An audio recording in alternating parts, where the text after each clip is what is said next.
From the Library of Congress in Washington, D.C.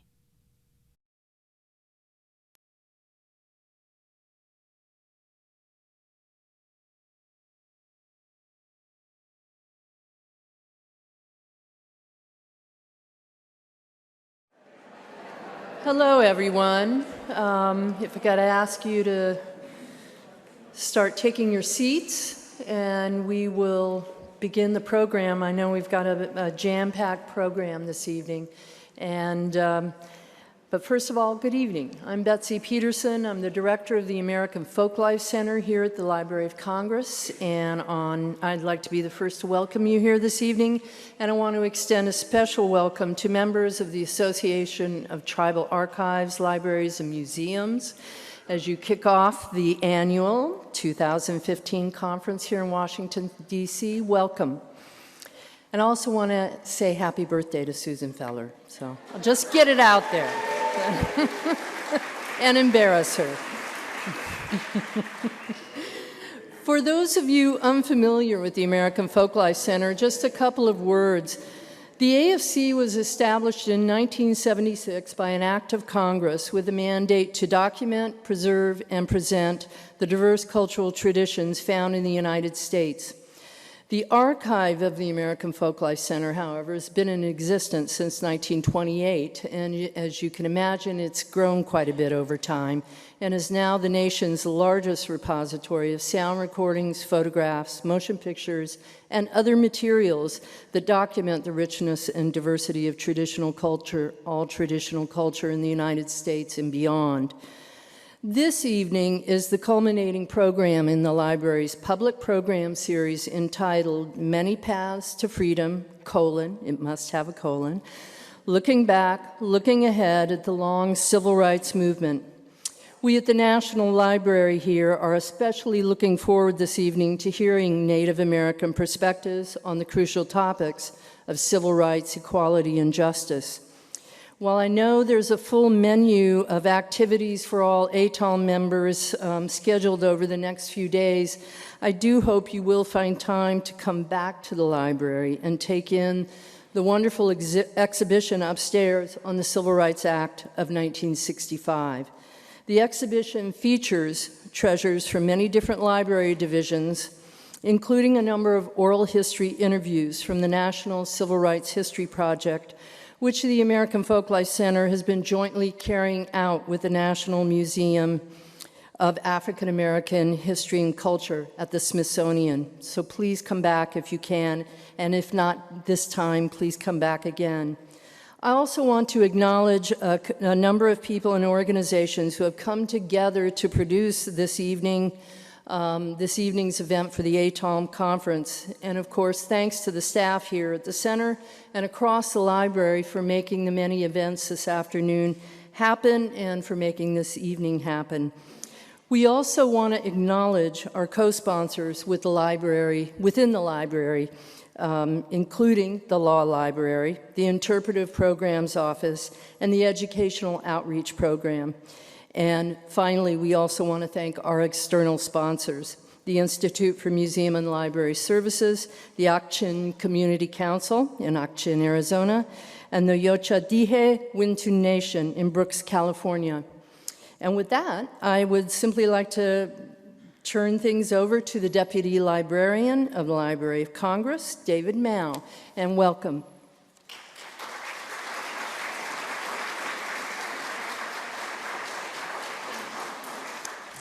Good evening, everyone. And as you just heard Bessie say, my name is David Mao, and I'm the Deputy Librarian of Congress. I have that great privilege of serving in that role.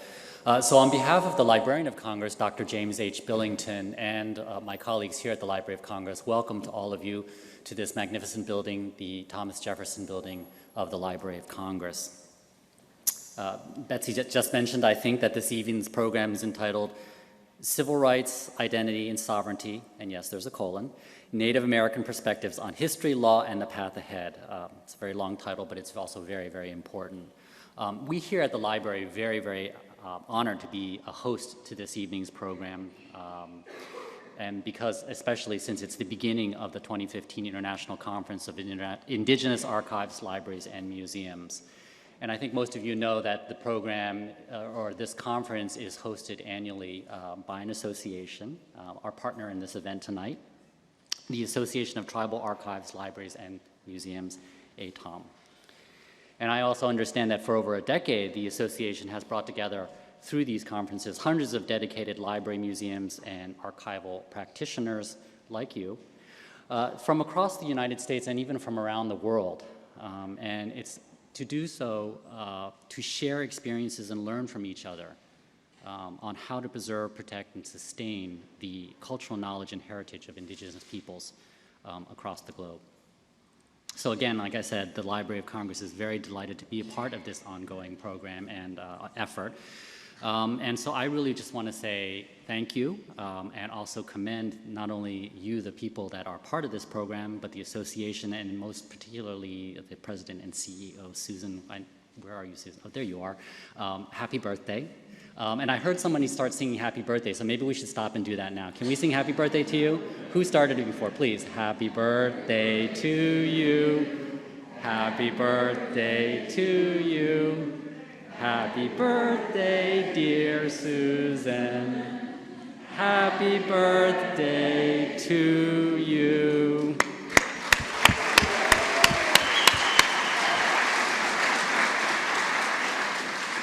Thank you. I just want to finish up by saying a couple of things that many of you here had the opportunity to attend some workshops and conferences here at the library. And so you met many of my colleagues, my wonderful and knowledgeable colleagues here at the Library of Congress. And so for those of you, my colleagues that are sitting in the audience, thank you for being a part of this collaborative process and working with the members of ATOM. I know this is very, very important work, and I know they appreciate it, and I know we appreciate it very much because we also learn from this collaboration. And finally, if you didn't notice the display that's in the lobby of this auditorium, Betsy had mentioned that one of the partner groups within the library is the Law Library, of which it's very close to my heart. I'm technically still the acting law librarian of Congress. And the collection up there is from the law collection, indigenous materials, and so it's just an example of many of the things that we have here at the Library of Congress, and indeed that we have at institutions across the Washington metropolitan area that we hope you will be able to share in and make use of.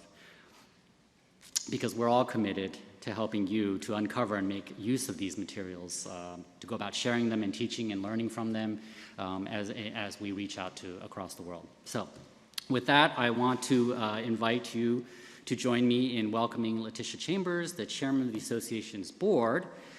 She's the moderator for this evening's program. She will then introduce this evening's distinguished speakers and also be joining them on stage to help guide the discussion. So again, thank you very much and enjoy the evening.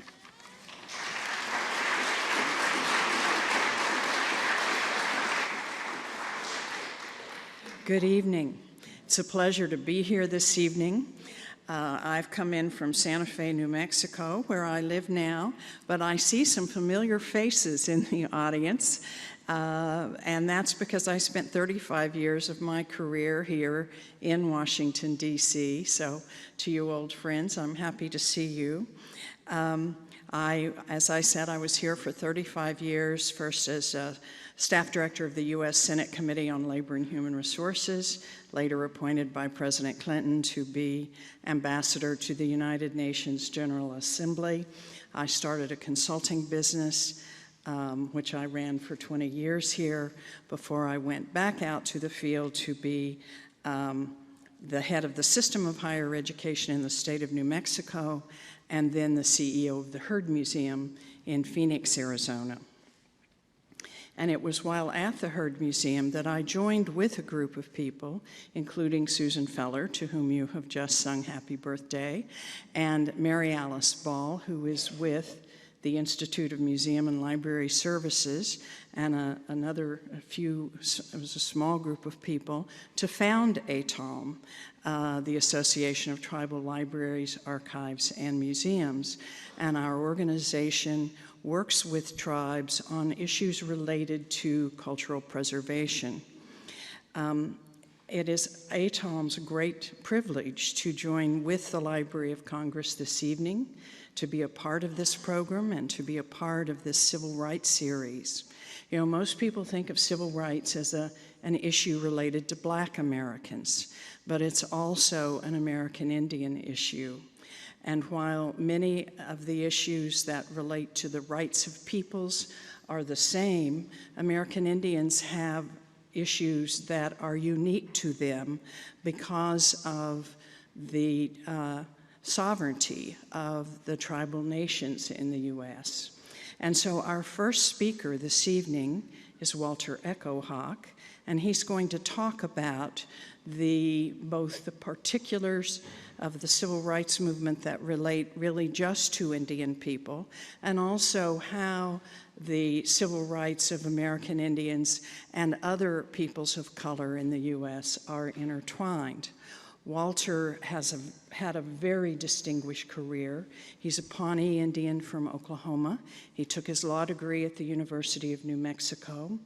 He spent 35 years at the Native American Rights Fund trying cases. He's admitted to practice before the U.S. Supreme Court, the Supreme Courts of Oklahoma and Colorado, many of the federal district courts, and the courts of appeals.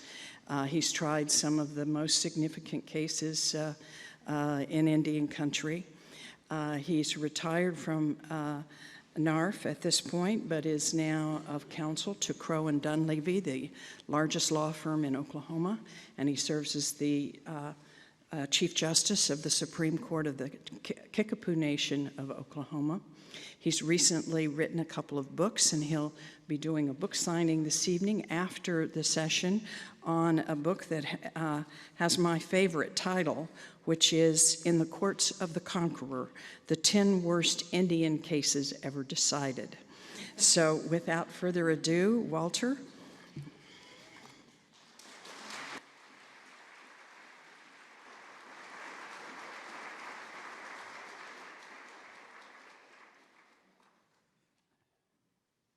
Wow. Thank you, Letitia. Where'd she go? For that very kind and generous introduction. And good evening, everyone. I want to, of course, thank Letitia and each of you for coming this evening. I want to, before I begin, make a few acknowledgments. First, to say happy birthday to Susan, to join in the well wishes. My wife is here, Pauline. My cousin Sherry is here, and I'd like to acknowledge you. And I'd like to pay my special respects to LaDonna Harris here in the front row. I'm very pleased that she's with us tonight.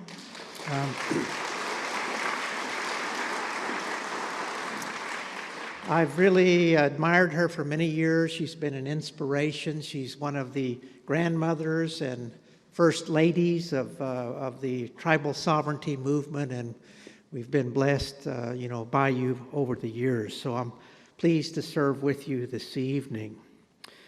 I have to say that I am very honored to participate with such distinguished speakers on such important topics in such a prestigious setting before such a distinguished audience. And I am come this evening to honor two great American social movements. The first is America's civil rights movement. And by that I am referring to the efforts of Black America beginning in 1896 to overturn Plessy v. Ferguson, the Supreme Court decision that embedded the law of racial segregation into American law. And that led to a 58-year struggle to overturn that decision in Brown v. Board of Education in 1954. The greatest Supreme Court decision in the 21st century that changed the legal framework for Black America from enforced state segregation to equality under the law. and it placed our nation on a brand new path over the next 60 years to implement that decision into American law and policy. And so that American civil rights movement, about 120 years long so far. Second great American social movement I'd like to talk about this evening and honor that is the companion American Indian tribal sovereignty movement. And I want to focus here on the stride of Native America towards self-determination and tribal sovereignty, which are the centerpieces of the indigenous aspirations here in America. And at the outset, I do want to honor the larger civil rights movement. All of America is greatly indebted to the leaders and to the foot soldiers in the civil rights movement. That movement uplifted America out of the throes of racial discrimination and racism and redeemed our soul, it seems to me, as a nation that is devoted to higher values and ideals and committed to inalienable human rights as some of our foundational organizational principles of our people here. And this movement also brought hope and inspiration to Indian country. I think it opened our eyes to the possibility of emancipation from the bonds of colonialism and sparked, I think, in large measure, our stride towards achieving indigenous aspirations, towards self-determination and cultural and political autonomy in the American setting. That, in a couple generations, has led to the rise of our modern Indian nations. And I know that in my younger days, I was very honored to be a small part of this civil rights movement in the Poor People's Campaign. I had the privilege of doing some work around Marlin, Oklahoma for Martha Grass, who was one of the indigenous spokespersons in the Poor People's Campaign. Later, over the years, as a native rights attorney, I had the great honor and privilege of working with the late Mrs. Coretta Scott King to do some work with her, as well as participated in a couple marches with Reverend Jesse Jackson, including one White House visit with him. And I was always inspired by their leadership, and I wished that our Native American community and the Black civil rights community had worked closer together, because we do share a lot in common. But tonight, my purpose is to talk about the American Indian civil rights experience. And I want to try to focus on distinguishing the goals and aspirations of the tribal sovereignty movement from the better known goals of the larger civil rights movement. Both of these great American social movements are related in many ways. Both of these movements have learned and can learn much from each other, but both have different goals. And I think it's important to understand the differences in the goals between these two movements. So tonight, I want to focus on the long Native American struggle to protect Native American aspirations in our country. It's a long struggle that could be recounted tonight, a struggle that began in 1776 all the way through to 1890, a 100-year war in which the United States government fought over 40 wars against the Indian nations of our country. covering many battlefields that dot our land, in which our warriors shed their blood on battlefields to protect their land and their families and their ways of life.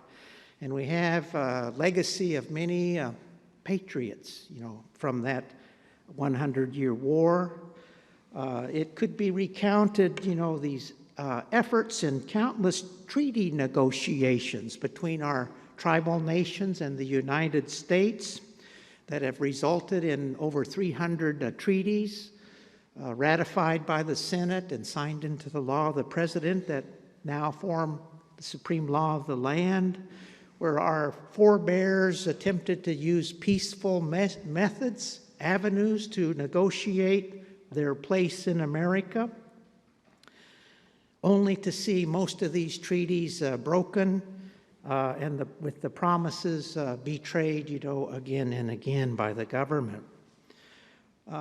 This story could also recount how our forebears coped with tribal life under colonial rule, with its destructive policies, soul-killing policies of enforced assimilation, notions of plenary power in a democracy, notions of unfettered guardianship,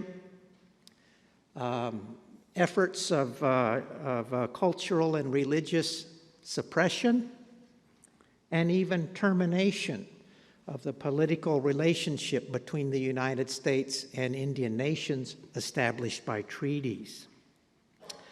Those were difficult times when the cultural survival and the political survival of our Indian nations were at stake and hanging in the balance. But I don't want to dwell on that so much tonight as to touch on three areas with you. First, to look at Native American aspirations, focusing in the modern era, in the 20th and 21st century. Secondly, I'd like to look at touch on the Indian self-determination policy, or the self-determination era of federal Indian law and policy from 1970 down to the current day. And then finally, I'd like to, thirdly and finally, look into my crystal ball a bit to the future. What is the future of the tribal sovereignty movement? And my crystal ball sees a brand new era of federal Indian law, perhaps writing the final chapter in the American Indian civil rights experience. And that is the advent of the human rights era of federal Indian law. Something that I think we stand at the very dawn of this new era, and it will be the challenge of our generation to reformulate the way that we look at Native American rights as being inherent human rights. So with that, am I out of time? Where's my time? Begin with my first task. Native American civil rights aspirations, what are they? They do differ from the goal of the civil rights movement, which sought equality under the law. Yes, it's true, that's what Native Americans sought, but in addition to that, given our unique place here as indigenous peoples, the centerpiece of the tribal sovereignty movement at its heart and in its core is the notion of a sovereignty movement to cast off the yoke of colonialism and stride towards this notion of self-determination. Self-determination as a human rights matter, which is broadly defined under modern international human rights law as the right to make decisions, to determine your own destiny. This is a norm in customary international law that the rest of humanity already enjoys and takes for granted.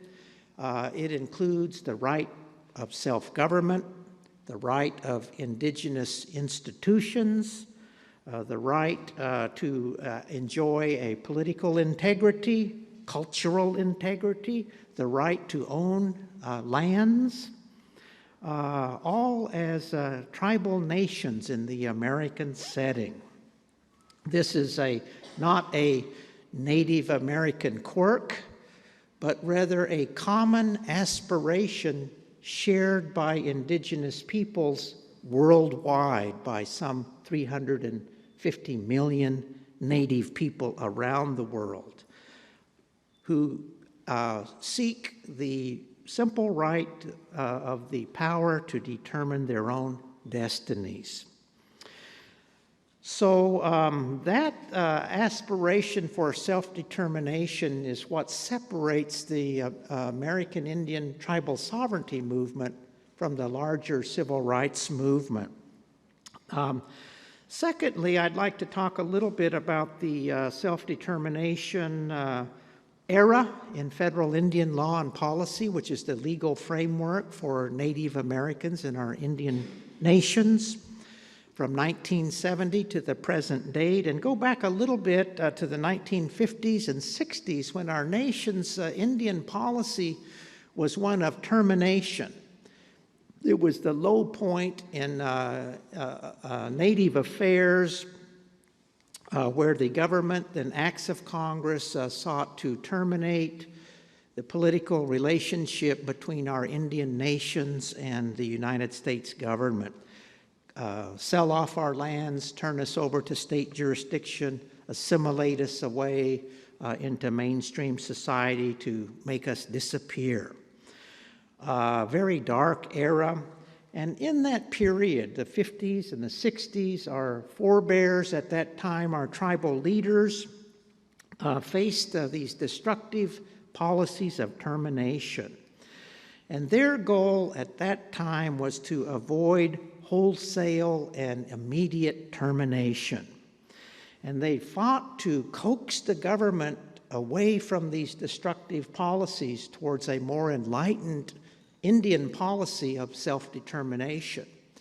That was culminated in 1970 by President Nixon, who made a dramatic announcement in a special message to Congress of Indian self-determination, to repudiate these destructive and failed policies of the past and work towards empowering the tribes to make decisions and run programs that determine their own destiny.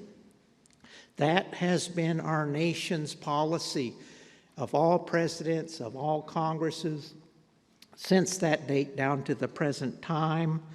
Many Supreme Court decisions have embraced the concept of Indian self-determination.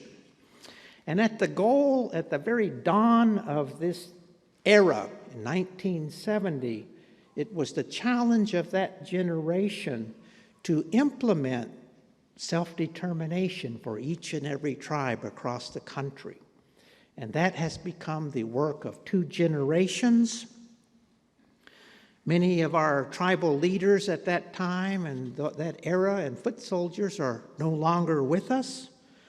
It impacted all 3 branches of the federal government through Supreme Court decisions, acts of Congress, and resulted in the rise of our modern Indian nations that we can see today. And many historians see this movement, this tribal sovereignty movement, which was the vehicle here, as one of America's great social movements seen in American history. And of course, there were dramatic victories along the way, Supreme Court decisions, landmark legislation, significant changes in federal agency policies. But there's limitations to that legal framework because it also has a dark side. nefarious legal doctrines from the law of colonialism implanted in that framework by the Supreme Court during the John Marshall era.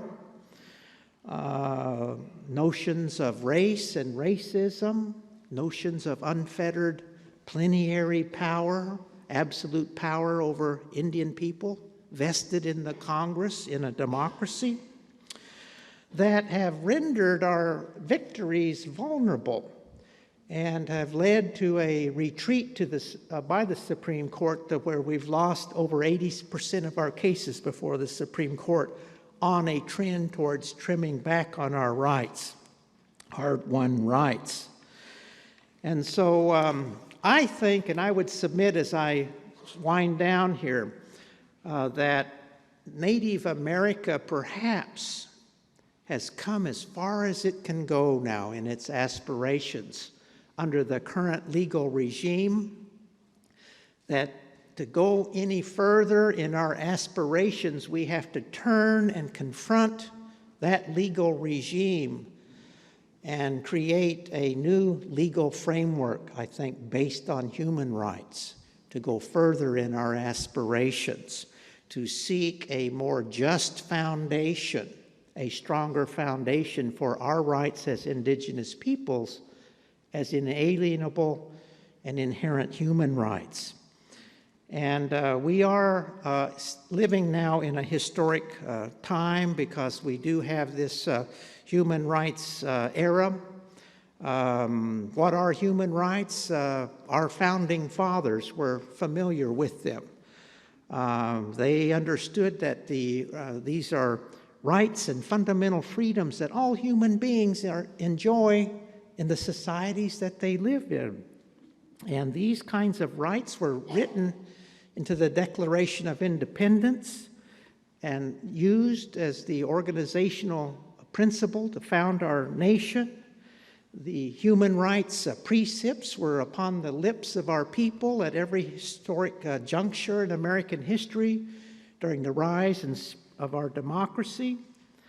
But they're all absent in the body of federal Indian law. It's totally bereft of those principles. But today, the winds of change are blowing, and the UN in the year 2007 passed, after 30 years of deliberation, the UN Declaration on the Rights of Indigenous Peoples.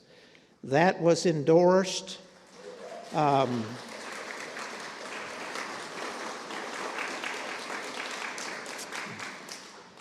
by the United States in the year 2010 by the Obama administration at a meeting with tribal leaders in the White House.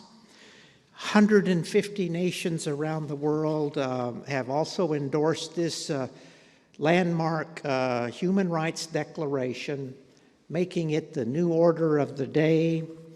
And I think that it's our challenge now to march from this framework of self-determination with its dark side of the law of colonialism to enter into the realm of human rights, where our rights of self-determination are seen there as inherent human rights. Our right to culture is an inherent human right. These are the kind of rights that are larger than a nation, the kind of rights that no nation can take away, inalienable rights. They're not subject to termination by the Supreme Court or Congress because they're in that category of very sacred rights of humanity. And that's where we are today. So I thank you very much and take my seat. Thank you.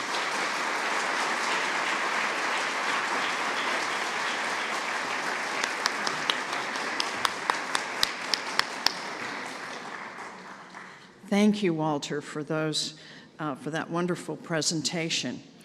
Our next speaker is Melinda Maynor Lowry. Melinda is Lumbee Indian from North Carolina. She is an historian, and she's an associate professor of history at the University of North Carolina at Chapel Hill. She has written a book, which she'll be signing this evening, called Lumbee Indians in the Jim Crow South, Race, Identity, and the Making of a Nation. And she's also a documentary filmmaker, both for educational and general audiences, and has done several films that have been very well received. So we're delighted to ask Melinda to join us on the stage this evening and to give you her presentation, which will draw on her own Lumbee history.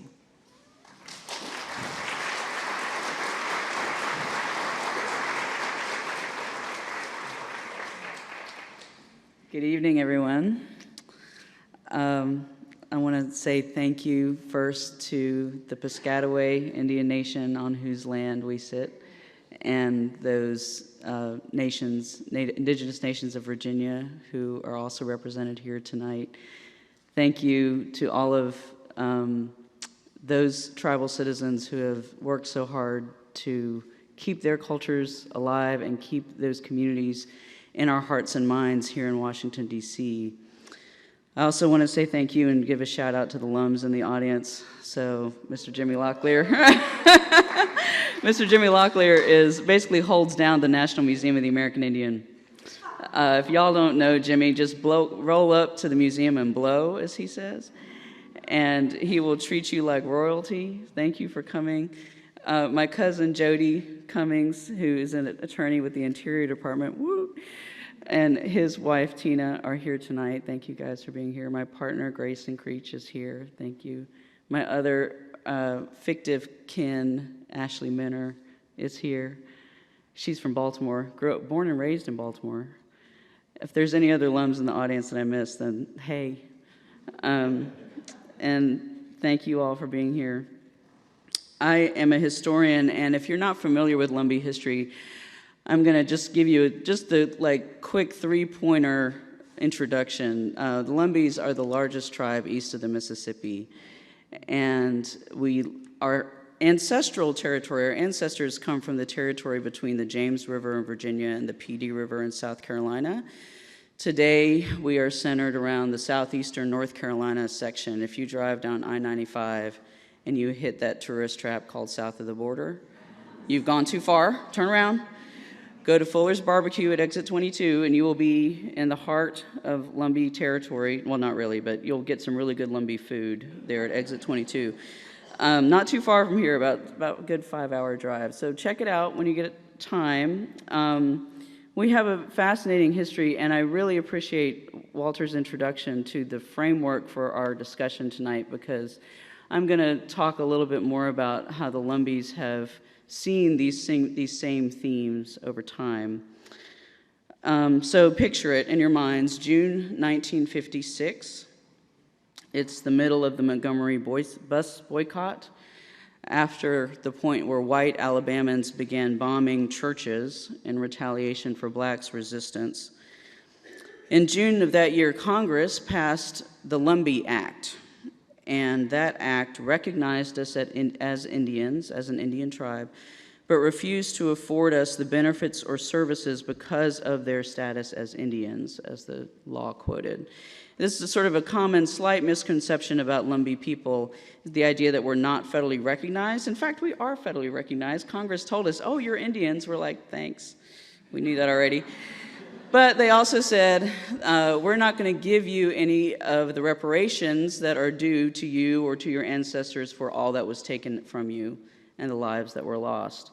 So this was a very unique act which granted us recognition and terminated us at the same time. The Lumbee Act reinforced the Bureau of Indian Affairs' desire to see Indians separate themselves from their sovereign communities and integrate themselves into American society as individuals. This act also put Lumbees in a particular kind of dilemma that is at the heart of our story as a people, as a Lumbee people, and also the American story as a whole. The act raises some complex questions. How does an indigenous group assert its sovereignty while at the same time its citizens can pursue their rights in the United States as individuals? How can America be the land of liberty if the government, which exists to protect Americans' rights, continually undermines the self-determination of indigenous people? In the case of the Lumbees, that self-determination is expressed in our desire to be fully acknowledged as a sovereign entity that predates the existence of the United States. And that act in 1956, and in many respects, Congress and the court's failures to uphold Native people's civil rights and self-determination, is evidence that America itself cannot reconcile its own status as a land of liberty without eviscerating and even erasing Native people and the government's responsibilities to those nations that predate its existence. Nevertheless, in June 1956, Lumbee people gathered in the streets of our hometown of Pembroke, North Carolina, to celebrate this act, because at least the federal government had affirmed our existence as Indian people. It had acknowledged that the South, where we live, where we're proud Southerners, and in the middle of its most recent civil rights revolution, was more complicated than the black and white society that most Americans are aware of. Soon after this 1956 act, Lumbees had another opportunity to challenge this biracial norm. About 6 months later, in the winter of 1957 to 58, the Ku Klux Klan burned 2 crosses on the lawns of Indian families, one of an Indian family who had moved into a white neighborhood, who had integrated a white neighborhood, another on the lawn of an Indian woman who was dating a white man. This Ku Klux Klan chapter, organization, Clavern, was headed by a man named Catfish Cole, catfish being the bottom feeders. He was from South Carolina. Not to disparage South Carolina, but that's where he was from. And he had spent the weeks prior to these cross burnings attacking Indians in the media, especially Indian women for their loose morals, which white men seemed to enjoy quite a bit at the time. And we weren't particularly offended, because that has nothing to do actually with female power in Lumbee society. But Catfish Cole called for a rally to, quote, put Indians in their place, to end race mixing. And even the sheriff of Robeson County tried to dissuade Cole from holding the rally, saying that he would not protect him, that Indians had threatened to kill him. But Cole found a location for the event, and that night, about 50 Klan members, along with their families, women and children, showed up at this field outside the town of Maxton, whereas 500 Indian men and about 50 Indian women showed up at the same time. They were ambushed. It's kind of a classic Custer scene. A veteran named Sanford Locklear shot out a light that Catfish Cole had set up alongside a generator. And he remembered Klan rallies that had been held in the county from about 20 years earlier when he was a small child. So the Klan was not a new thing in Robeson County. But Sanford Locklear stood up that night, shot out the light, and then mayhem erupted. Guns were fired everywhere. People fell on the ground. Once the smoke cleared, folks assumed that there were 40 or 50 dead people in that field. Catfish Cole leaps up, runs into the swamp, doesn't come out for 3 days. His wife, Carolyn, runs her car into a ditch, and Lumbee men have to help her out of the ditch. Now, miraculously, these 50 people that were laying on the ground were actually not injured. There were no serious injuries that night, and no one was killed. But in the light of the Lumbee Act, we can see how this particular act of resistance against white supremacy was less of a culmination in our struggle against white supremacy and more of a warning shot in a new era of defining what it meant to be Lumbee, to be Southern, and to be American. Of course, this wasn't the first time that Lumbees had come together to violently resist white supremacy, but it sent a definite message to whites who felt that they were in charge of race relations and could determine the racial hierarchy. African Americans, of course, were busy doing this too, and so while the message wasn't new, the message hit home in a new way. White supremacy wouldn't give up without a fight, however, and the Lumbees have since pursued sovereignty and self-determination in a variety of creative ways, but also in ways that run counter to the expectations of the civil rights movement narrative.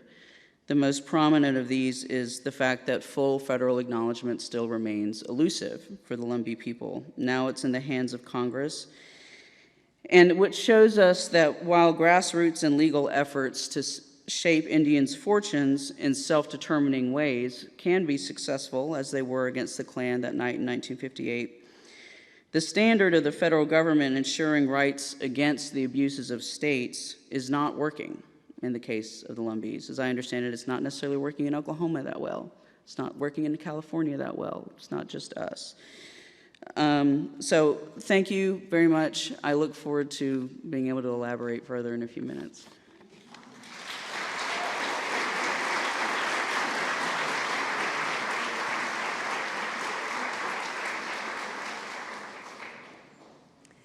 Thank you, Melinda. It's now my great privilege to introduce to you someone who really doesn't need an introduction in Washington, D.C., because she spent many years here. She's a Comanche from Oklahoma, and she first came to D.C. with her husband, then Senator Fred Harris, and she was the first Senate wife to testify before a Senate committee, thus ushering in an era of the Senate wife as activist, and political wives have been active ever since, but LaDonna was the first.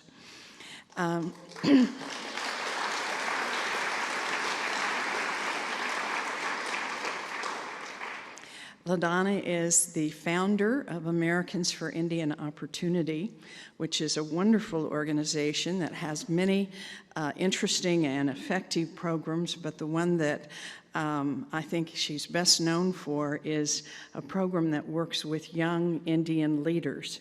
And now people all over Indian country, tribal leaders, people who are active in their local governments, in federal government agencies, people who are in all walks of life, many of them who have gone on to do wonderful things in their careers, got their inspiration by being a part of the Americans for Indian Opportunity Ambassadors Program.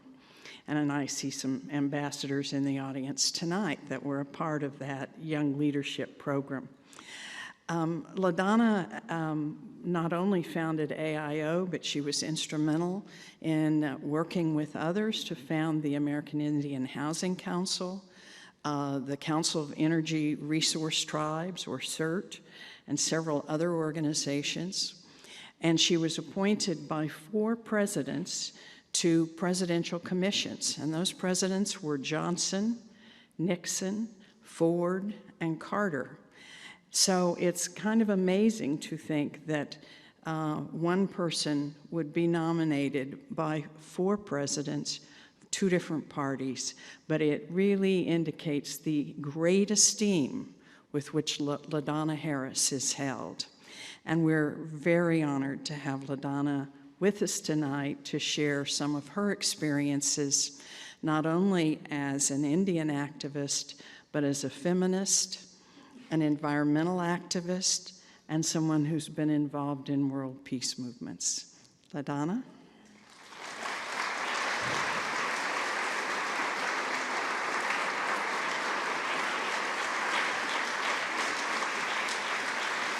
Thank you. Thank you. I might as well acknowledge my ambassadors that are here. Would y'all please stand up and let me show you off?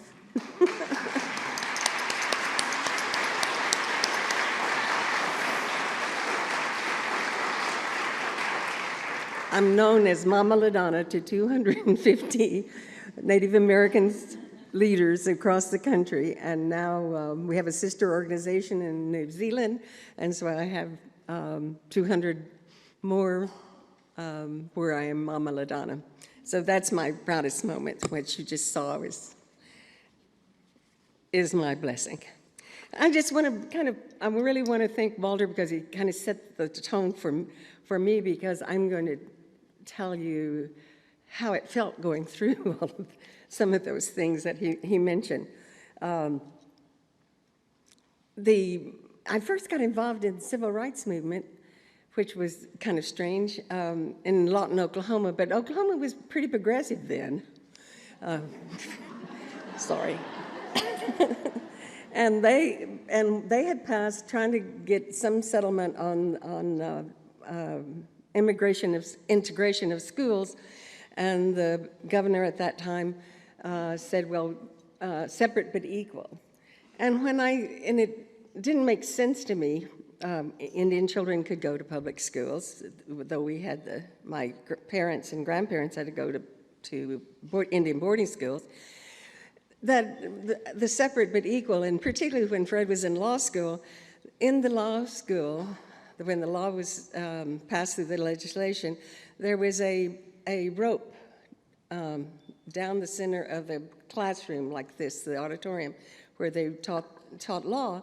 And we had one young African American who wanted to go to law school. And he had to sit on this other side of this rope, and everybody else sit on this side.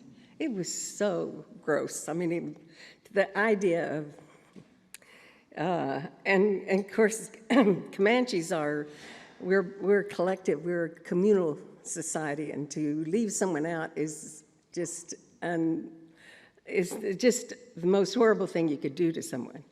And so when we went back to, Fred graduated, I always said we went to college because I worked so he could go to college. Women did that at that time. And going back and integrating Lawton was a very interesting process, and we were successful at it because we did this, we weren't structured like most organizations. We just said, we called it the group. And we would say, okay, who knows that restaurant owner? And someone would say, well, I know them. Well, go talk to them and see if they would, because the mayor had a committee which Fred served on integration of restaurants, and they just weren't getting anywhere. So we got Anglo people, Indians and blacks all together, and we would trade. We'd have one, like for instance, have a dinner at my house, and then the next one we would have across the railroad tracks. We'd have a dinner in an African American home, and of course, Kevin Gover's parents were my big allies, and we were very much involved in it. And we integrated the town just on restaurants, and just kept doing it on a one-by-one basis. And there was one woman who was a holdout, and she said, I just can't understand why they want to eat with us when we don't want to eat with them. That was her rationale. And so Fort Sill is right next door to Lawton, Oklahoma.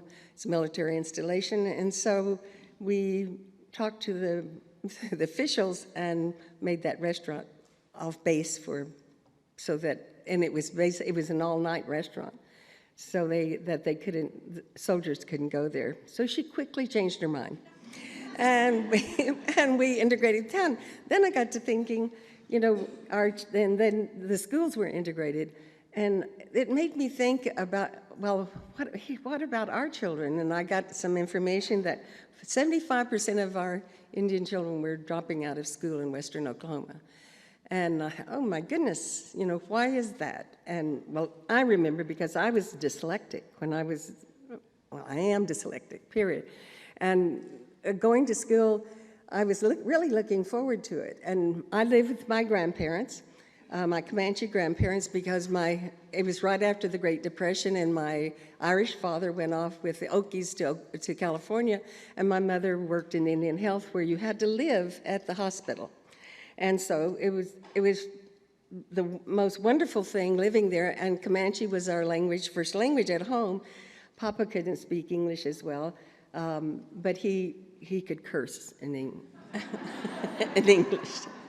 And I grew up thinking that Hoover's name, this is after the Great Depression, was his first name was that goddamn.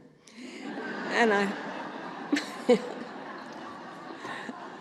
he was very loyal to Roosevelt, and he would go and vote. I mean, you have to imagine him with his braids, and they all wore traditional Comanche clothes, his braids and earrings, and he put yarn in his hair to make it fuller and prettier. But that cultural background that they gave me has really the emphasis of helping me look at people in a different way. My grandmother was a Christian, and Papa was a peyote man in Eagle medicine. And but there wasn't any argument at home who was right. There was no truth that you didn't. And I asked Papa, because the ministers would come and preach against Papa, people like Papa, and I said, well, that first made me start questioning people in authority. Why would a good person like Papa would be going to hell? I mean, that's what they told us. And so I asked him, how did he make him feel? And he said, granddaughter, and he's talking to me Comanche, he said, you should never take anybody's religion away from them, and because you will hurt them, but more importantly, you'll hurt yourself. So I grew up with that appreciation for differences and appreciated everybody's points of view.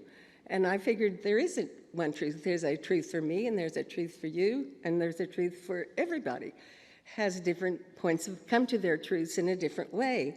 The Comanches believe we were related to all things. We knew before the scientists did that we had stardust in our DNA. We were related to the plants and the animals, and so our worldview was inclusive.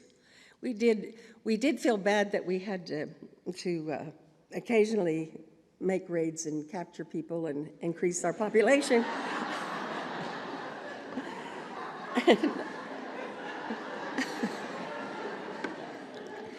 But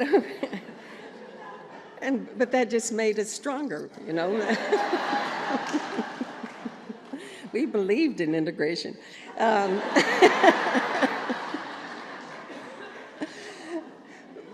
But I want to tell you, Fred was in the State Senate, and I used to go and watch the State Senate. Now, that was really a lesson. And I got the University of Oklahoma involved, and they were the intellectuals of Oklahoma. And so we were talking about African and Black problem issues of civil rights and labor unions. And I said, what about Indians? And they said, oh, there's no Indian problem. The Bureau of Indian Affairs is taking care of it. And I burst into tears and embarrassed myself because Fred was the voice. I was not that articulate. But to find out they didn't know anything about us. The University of Oklahoma, those outstanding professors who were working on human rights, didn't know about Native Americans. That was the first aha moment I think I had, and it accompanied me to this town. That the same thing would happen here when you talk to members of the Congress, people in the cabinets. And so we didn't study American history, we studied Europeans coming to the Americas. And so we found out that nobody knew about us. They didn't understand us, nor understand how we fit into American society. Most of them thought that, well, that we were dead, that John Wayne killed us across from the Mississippi.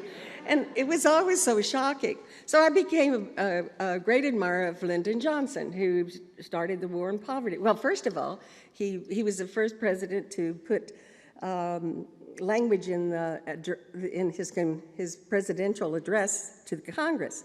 And then he was the first one, imagine this, to appoint an Indian head of Indian Affairs, Bob Bennett. And I was there at the ceremony, and he said, Bob, I want you to go over to the Smithsonian. If you remember Lyndon Johnson's Texas vocabulary. And said, go over to the Smithsonian and get one of those Indian clubs and come over and knock all the dead wood out of the Department of Interior. So I took him seriously. And the war on poverty, the people that we came to know nationwide were products of the war on poverty program that Lyndon Johnson put out. We were all community activists like Ada Deer, Philip Martin,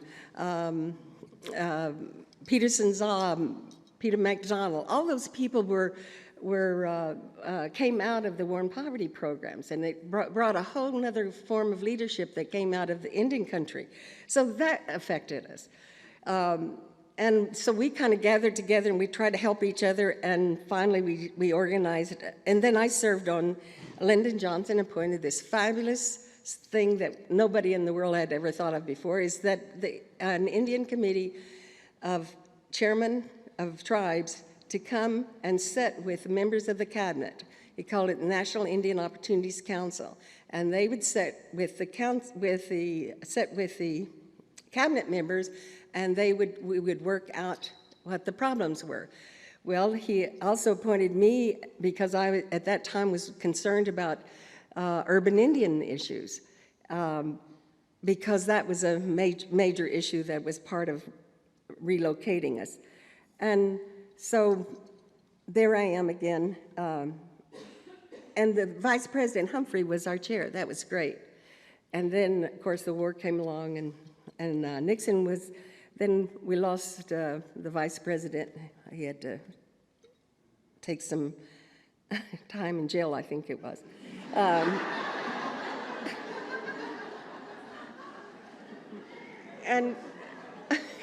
And so that wonderful idea just disappeared.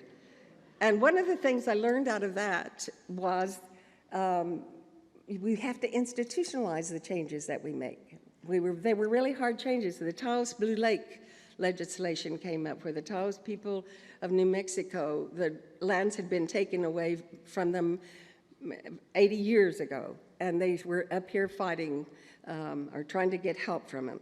And little old White House, what were they called? The young people that were in the White House?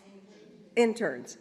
And so they came to Fred and I would have a buffet dinner for them or something, because we thought they were interesting. Fred was wild radical and I was an Indian, and so we were interesting, and they wanted to come see us.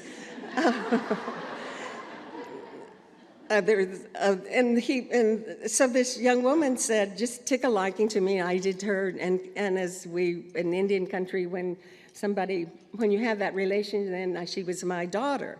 And so she became Bobby Green Kilberg, who then got appointed to Nixon White House. And she said, you should come to the White House and tell them about the Taos Blue Lake, because she had worked on the Navajo as an intern, and she learned about Indians and self-determination and all those things. I totally give her credit for Nixon's self-determination policy.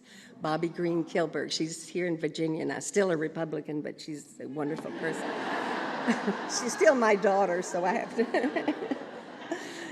I just saw her in New Mexico recently, and she still calls me Mom. It's a beautiful relationship. So we got Nixon to agree to join with Fred Harris. That's what was the big remarkable thing, to fight for the, and our sitting Senator Anderson was against giving the land back. And so the Senate protocol wouldn't allow you to cross the senator, because you'd want that same protocol back to you. So anyway, it turned out we were able to work, and we couldn't get it out of committee. Anderson was in control of the committee. This is how you learn how Washington really works, and we knew we had the votes on the floor, particularly with the White House recommendation. I remember they told us what Republican senator to go to and tell them that he was to work with Fred, and this young staffer said, my gosh, I just shook hands with LaDonna Harris, and here I'm sitting with Fred Harris, and I'm a Republican trying to get something done. But it made it a nonpartisan, and it passed the legislation. It was a great celebration, and that one success led to two other major successes. One was the Menominee termination. Those were the whole thing that Walter talked about, what assimilation was the national policy of Indians. Now remember the word assimilation, not integration, but assimilation, because we need to get rid of the Indian problem. Fred used to say he married his Indian problem. But that whole idea was that we would no longer exist. They put blood quantum on us as a criteria. They removed so many from the East Coast to Oklahoma. The Indian boarding schools, the missionaries, the Allotment Act. In Oklahoma we don't have reservations. We were given 160 acres to each family. Allotment Act was again reasoned because reservations weren't working, because you could still get together in a communal society and work together and work on solutions. So when Oklahoma, Oklahoma was supposed to be the land of the red man, and it was going to be totally an Indian state, and they were going to have elected officials come to Washington until we found oil, and on Indian land, and they decided that they had to open up Oklahoma. So that kind of the Allotment Act, the Relocation Act was done under the Eisenhower administration. I don't think it was his policy, but it's recommended, again, to take us from our reservation life or the allotments and take us to work in the auto parts or industry. And they just put truckloads of us and dumped us. And LA was the largest, and still is, I think, the largest settlement of Indians. And this is all in the 50s, I guess. Am I right in the date? And that happened so that Ada Deer came to town, wonderful Ada Deer, a Menominee woman whose tribe had been terminated, and she didn't have any money. They didn't have any money, particularly to fight for their cause, and so many times she would stay at our house, and with her other friends. But we'd have receptions in the Senate building for the Menominee people when they came to town, and I feel like almost single-handedly, she walked through the halls of Congress, and when she would ask me about termination, I didn't really think we could stop termination or reestablish the Menominees. I didn't think we could do that. I didn't think Congress would have voted that way. But I was supportive of her, and sister, if you try, I'll be with you. So she worked the halls of Congress, and not only did Menominees get reinstated as a tribe, they made them into a county. And they lost their hospital, they lost so many things by that act. But they got reinstated as a federally, back to their treaty status. And so they said that they wouldn't have tried that had the Taos people hadn't won.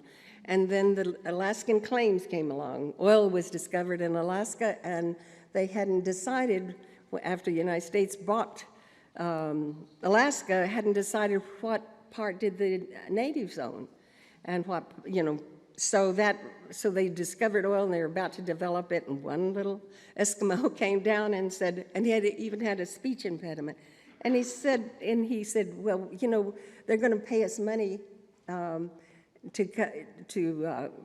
rather than giving us land. Said, we live off the land still. Well, you can't run to the grocery store, in Alaska and buy something. You have to go out and hunt and to feed your family and to clothe yourself. So Fred and I got involved with that. And in each of these cases, too, that went because of the civil rights movement was so on everybody's mind, we made it a civil rights issue, not just an Indian issue, civil rights issue, a moral issue. We got churches involved in helping. And again, Nixon signed the bill, and I think they were about to decide to have 10 million acres and a whole bunch of money. And we weren't paying attention to what the senators from Alaska were doing, but what the turnout was that Fred was working on getting more land, so he introduced legislation for 60 million acres and instead of the 10 that they were proposing, and they got 40 million. And so that was a great success. They got 40 million acres and some money as well. But we weren't watching the Alaskan delegation, and they made corporations out of them. Remember, now they've got these corporations, and I really felt they think, well, they'll bumble it up and we can buy them out in a few minutes. And now majority of those corporations are doing really well. There's one or two that get in trouble.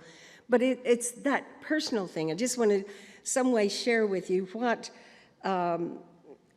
assimilation did to us. And the whole thing of Walter saying the colonialization of our minds were the worst process that happened to us. We couldn't, all we could do is react. We had to react. Everything in our lives were controlled by the Department of Interior, where we went to school, where we lived, just everything. You had to go do anything, and go your health. You have to go through the Department of Interior. So after a while, we became reactors, because whatever policy had come down, we'd react to it. And unfortunately, many times we teased me. We'd make these speeches, and we'd call it back to the buffalo speeches, you know, how brave we were when we were out on the plains. But nothing would ever happen because we were reacting rather than to what was being proposed to us instead of, so that the hardest work that we have had with two major problems. The first is the lack of knowledge in the general public about Native Americans, and this is why this is so important. You just can't imagine. So we created a program called Indian 101, and still today we use it with members of the Congress, with cabinet members, with people who are going to go work on the reservation, is because they have not been exposed to any history. The Oklahoma history book that I read, it said, well, there's the 5 civilized tribes, and then there's those Plains tribes. That was actually the part in the listing in the book. But so it was getting out of that colonial mindset has been the hardest transition, and then having to work with people, because you have to spend all your time educating who it is you're working with. And many times I fell into tears, and because my grandmother said, don't let them make you mad, because they'll defeat you. You have to, don't get mad. And I said, well, grandmother, she told me in Comanche, and she said, well, just look at them and say, well, bless their hearts, they just don't know. So that's what I had to do so many times, to just look at those professors at OU, or look at the members of the Congress. Oh, you're going to make me get off the stage. I think I've overrun my time. Hopefully you'll come back and we'll have a good It's all been so interesting. Everybody wants to keep hearing, but we do need to move on. All right. So I hope you'll come back afterwards and we can have some more discussion. Thank you very much.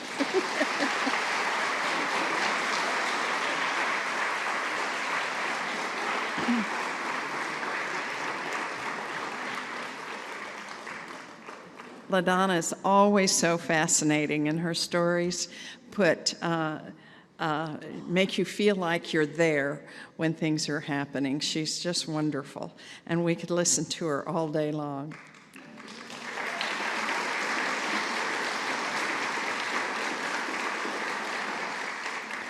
Our next speaker is Tim Tingle. Tim is an Oklahoma Choctaw.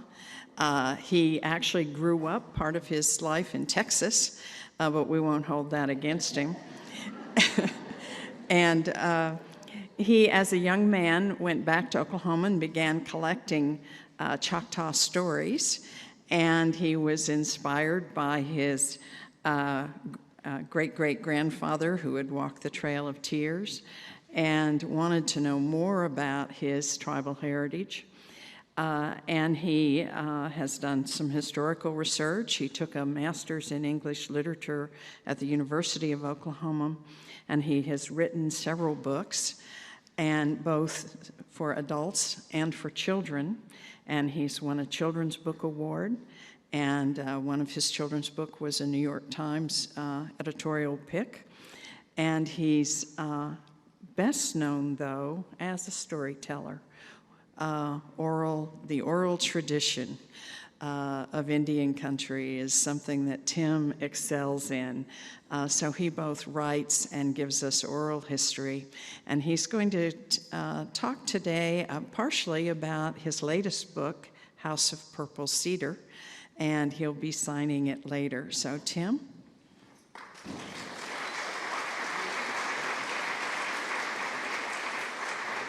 Thank you.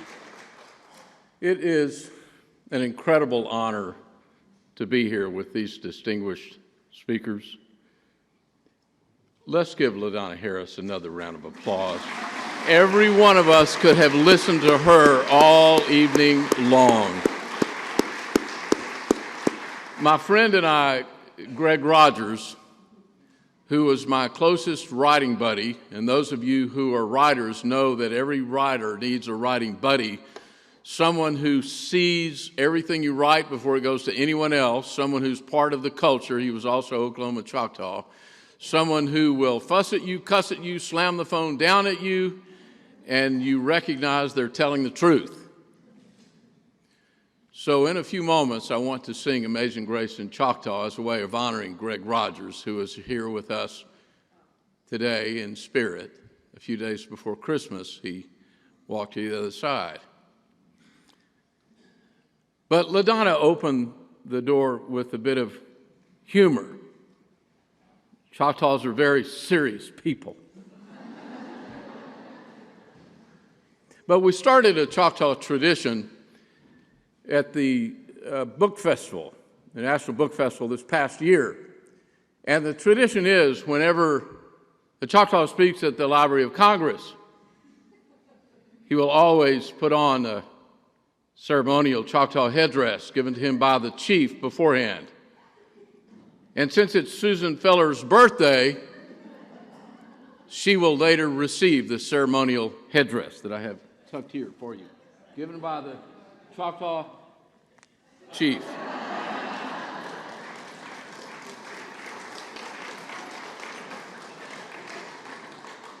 It's an element of humor, but there's another level to it. We are a modern people.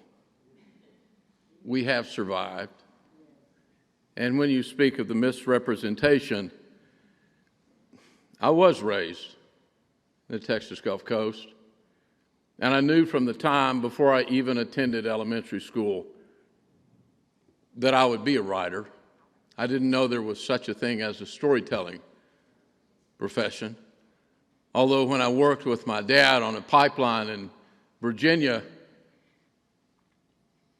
in 1969, before going to Woodstock, my dad told me after working 7 days a week, 10 hours a day, at the end of that, of his forbearing me and he said, "Son, you better figure out a way to make a living talking, because that's all you know how to do."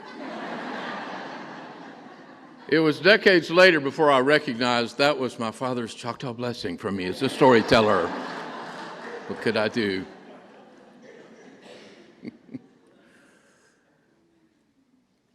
Shilong is holy, though by my Ishminti bu la cha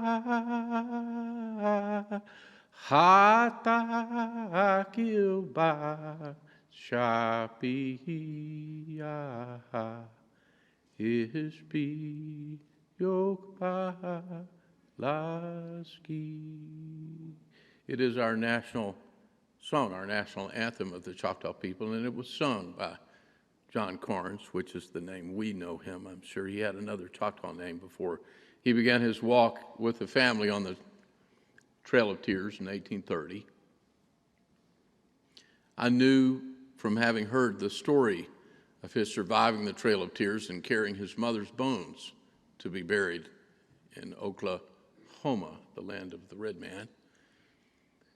I had heard that story from early on. I had also heard the story in the backyard of my grandmother's house on Strawberry Road in Pasadena, Texas, how she left with my Scot-Irish grandfather, and part of the reason of her leaving was fear for her safety in Oklahoma at the time. It was late in the 1920s, before it was finally legal in Oklahoma, for an American Indian to testify or speak out in any legal proceeding whatsoever against a white man, which made it very, very dangerous. And if discovering oil was a dangerous thing for Indian people, so was the railroad when it came through.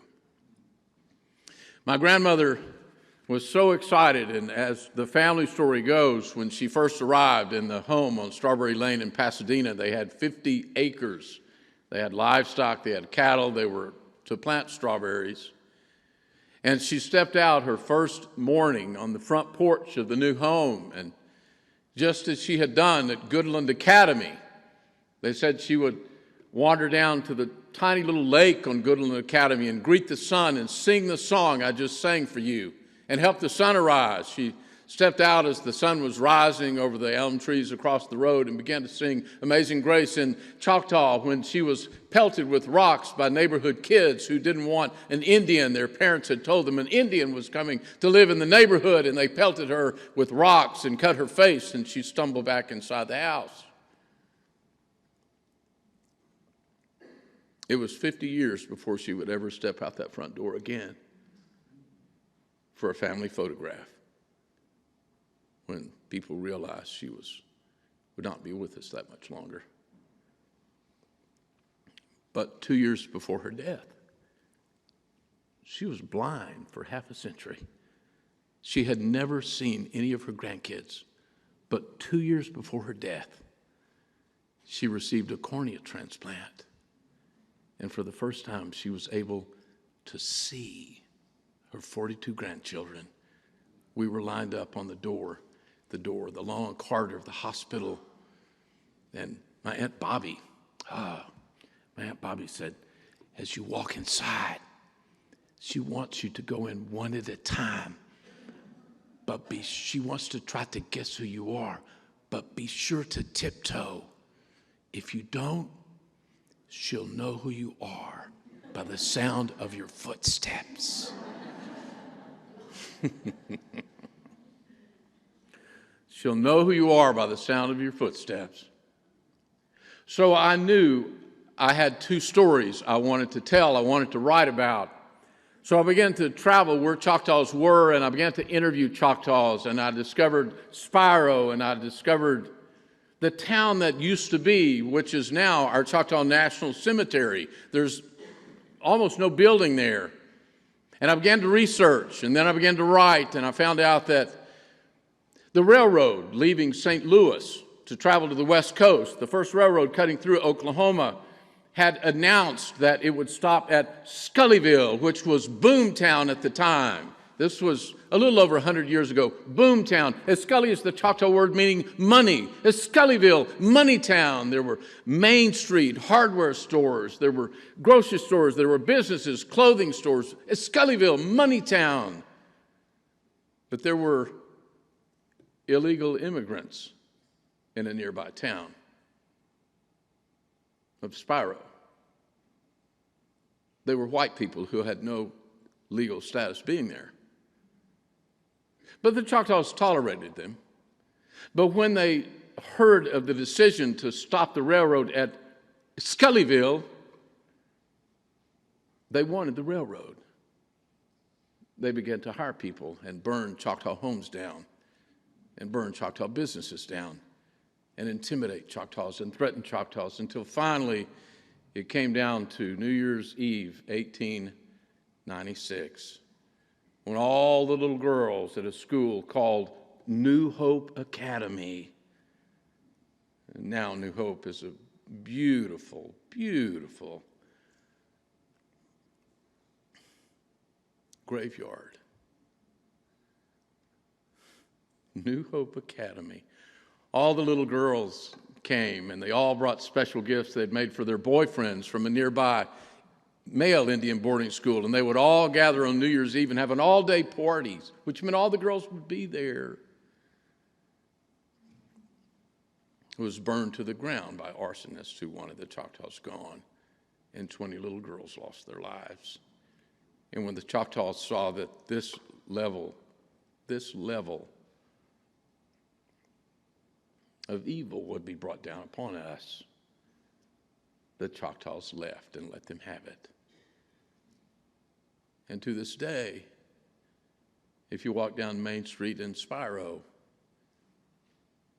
where I'll be this time next week, leading a tour of teachers who are teaching House of Purple Cedar, and I'll be leading a tour of people to the places where the stories happened. If you walk down the 3 city blocks of Main Street, at the end of it, the railroad still stops. It's still there. And when we talk about the path ahead, one of the themes of our gathering tonight, let me encourage you.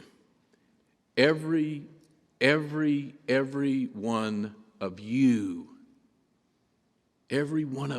every one of us, we have stories we have kept hidden.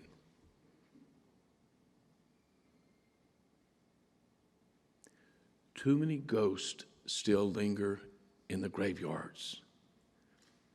It's time we speak of Scullyville. The path ahead is the path of truth. You first open the door and shine the light and allow the truth to be seen. We are here. We have always been here.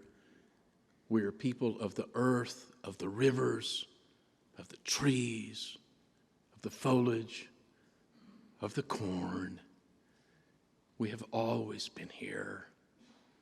Let them see us, let them know you, and open the door and share your stories to those who come after. Yakoki, thank you.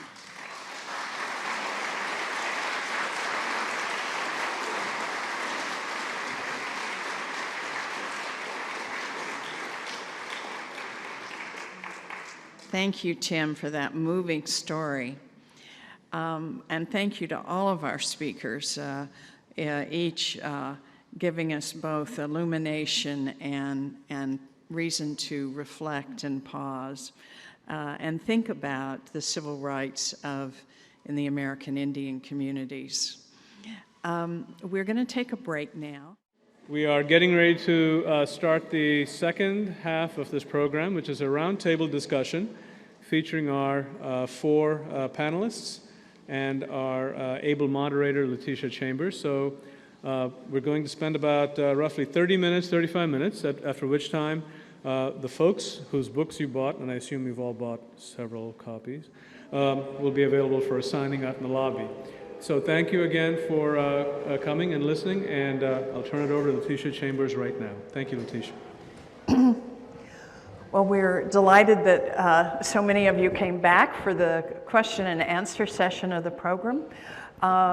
We thought that we would give you a chance to ask questions as opposed to our asking questions of each other, which we hope you have some thoughts and questions you'd like to share with us. And does anybody want to begin the effort?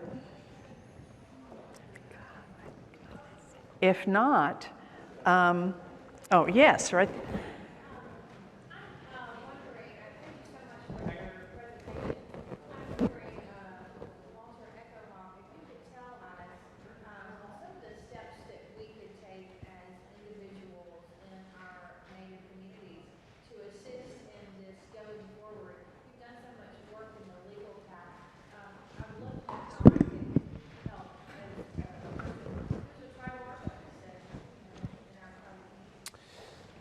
Yes, that's a good question. What can we do to help usher in the human rights era of federal Indian law?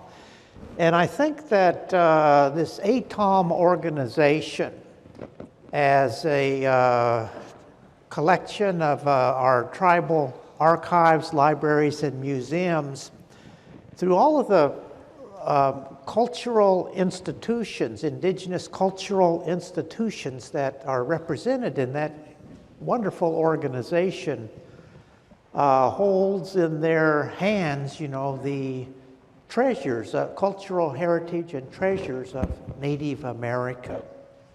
And I do believe that it's going to take all sectors of society to move forward into this human rights era. And I think there's a role for museums and archives and libraries, all cultural institutions, tribally operated institutions, as well as non-tribal institutions as well, to educate themselves, to educate the public, about the parlance of human rights and up in Canada, for example, the First Nations and their leaders are very conversant in the language of human rights. And there's already been some 19 or 20 cases brought by First Nations into the Canadian courts that raised this UN Declaration on the Rights of Indigenous Peoples in a broad array of treaty rights and all kinds of sovereignty rights and Indian child welfare rights, inmate rights, the whole array, beginning a judicial discourse in the language of human rights for Canadian Aboriginal law. And we here in the United States are a couple steps behind them in charting that new territory.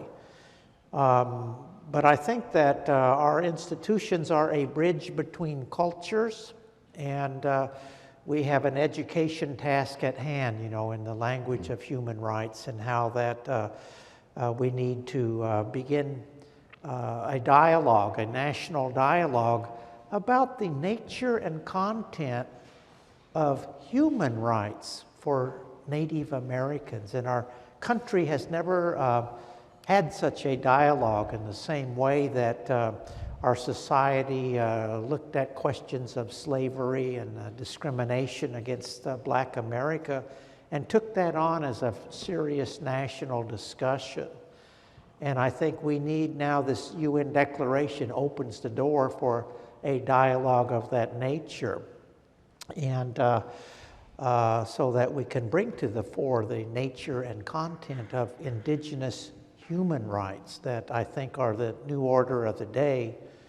And certainly every institution that is represented here tonight would have a good, important role in that education process as we move towards that new legal framework, Thank you, Walter. And I think that's such an important question, and I'm going to ask Tim to also respond to it. That was a wonderful question.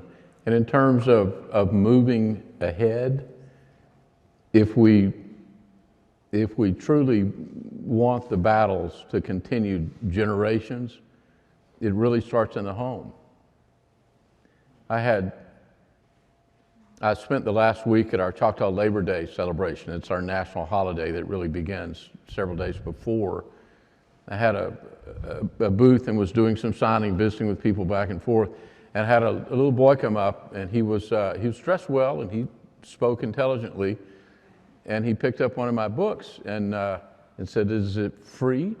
And I said, well, let me see.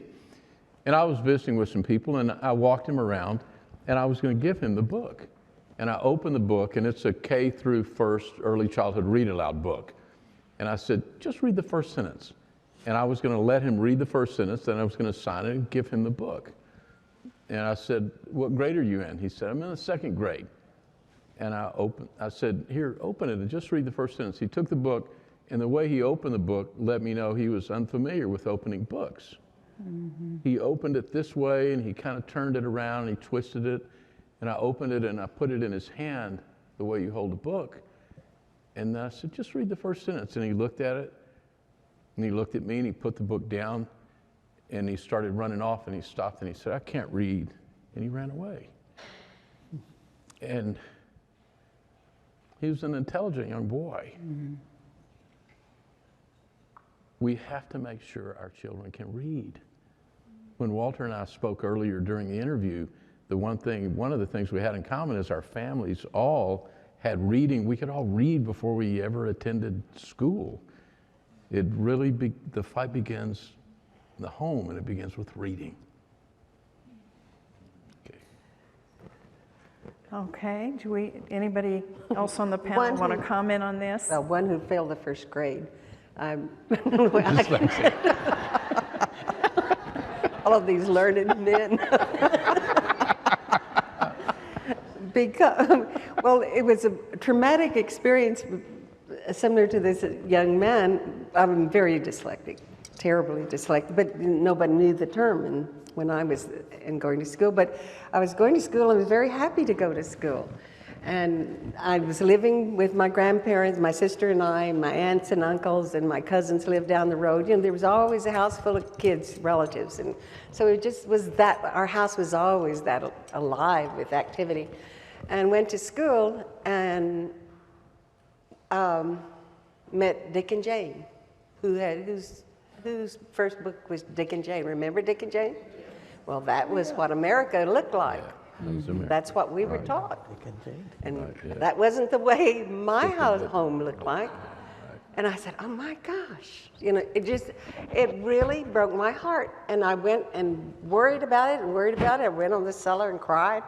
You know, I wasn't living with my mother and dad. I wasn't, you know, we had cats and dogs, but we didn't have, it was just the whole idea that something was wrong with me. That's what I got out of Dick and Jane. Something was wrong with me because we weren't living the American way. And that's kind of started me and made me uncomfortable. And also with my dyslexia, I'd have to figure out, we had flashcards in those days, and I would remember what the specs on the flashcards were so I could remember the letter. And so I literally had to educate myself. I would always make friends with the teacher, let them know that I learned what they were teaching me, but I couldn't spell enough to pass a test, or well enough. But it gave me, it was a disadvantage, but it also gave me advantage to are stoic, and there, you know, you don't show feelings, and that was the way we were portrayed. But it was really reading you to see if you were going to be kind or not, or if you would be treated properly or treated right, fairly. So that was kind of one of the things I learned, and so it became very valuable to Fred's political activity because I would read people while he was talking. And then he would ask my opinion about what did I think of this person or that person. And it became a very valuable tool. Now with the new innovation of electronics, I'm losing my medicine very fast because everybody's not looking at me, they're looking at picking out something. But just at one time at Oklahomans for Indian Opportunity, which we organized, we had the teachers act as Indian children, and the Indian children act like teachers, be the teachers, play role change. And so that the Indian kids made the teachers cry. The teachers didn't realize that what they were saying was cruel, actually, to the child perceived it to be cruel and made them unhappy. They didn't realize that, and they felt really uncomfortable, and we had to stop the play acting. But the children were just repeating how they felt how the teacher was talking to them. And so we started looking at what causes that again, and all of our grandparents and parents all went to Indian boarding schools, which was forcing us, again, a form of assimilation, forcing us, literally marshals taking us out of the arms of our parents. I didn't have that experience. My grandparents and mother did, and putting them in boarding schools, 200 or 300 miles away from their homes. Papa ran away from boarding schools. Grandmother wanted to go to school, but her aunt got sick and she had to go help her. But it's that kind of, it's not on purpose. It's not on purpose, but some way, if you think you're right all the time, you're probably not. Just if you think you know the answers to everything or how to read people, I think that's such a Euro-American attitude that the way we look at things is the right way. And it's so hard to overcome. And for us, it's painful. And I don't know, I'm getting bogged down. Say something. Something. Well, just real quickly, the only real quick thing I would add is that what I've learned by listening to these three folks is if you're in an institution like a library, an archive, or a museum, go do a little oral history project, like even if it's just 5 interviews, and listen. Oral history is not really about asking clever or important sounding questions. It's about listening to elders in particular.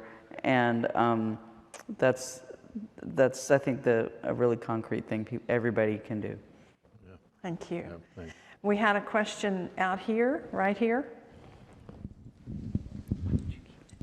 And we'll come to you next. Hi, thank you so much.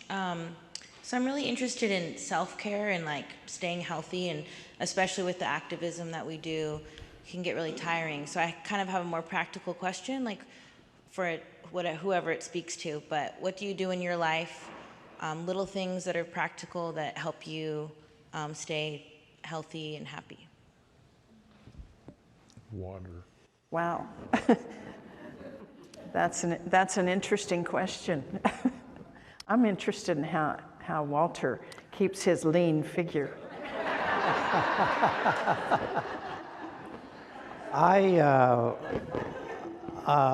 That's a good question. I never thought I would live to be this old. I've outlived my father and all of my uncles, that before me, and I would have taken better care of myself had I known I would live to be a white-headed old man, But I think that I like this, even though I'm not a leading, cutting-edge person on that, but I hold to our food sovereignty, eating healthy indigenous foods, and that kind of thing I think is very healthy. The foods that we eat, the foods that we grow, rather than being dependent on other sources of food of different qualities from different cultures. I was recently in the last year or so in the Middle East, in Doha, Qatar, country of Qatar, right next to Saudi Arabia. And the tribes there, 3 tribes, are all very wealthy, and they run that kingdom. And they all live in really fancy haciendas and drive luxury cars, and coming up from goat herders, I guess, from 1970. But the odd thing about this ultra-modern state is that they're completely dependent on other nations for their food supply. And hardly a blade of grass grows there, and they have a very short water supply, and almost 100% dependent on food from other nations. And so I think that we're blessed with a land base, we're blessed with a relationship to the animals and plants, and our cultures that have sprung from the soil in this part of Mother Earth, and we do have our food sovereignty and a land base, and I think we should grow our own and be healthy in that fashion. Yeah. I have my Chickasaw mom offered me something last year that's been very valuable. She told me that I really needed to be watching my weight. So I had my glasses fixed, and I can see it so much better now.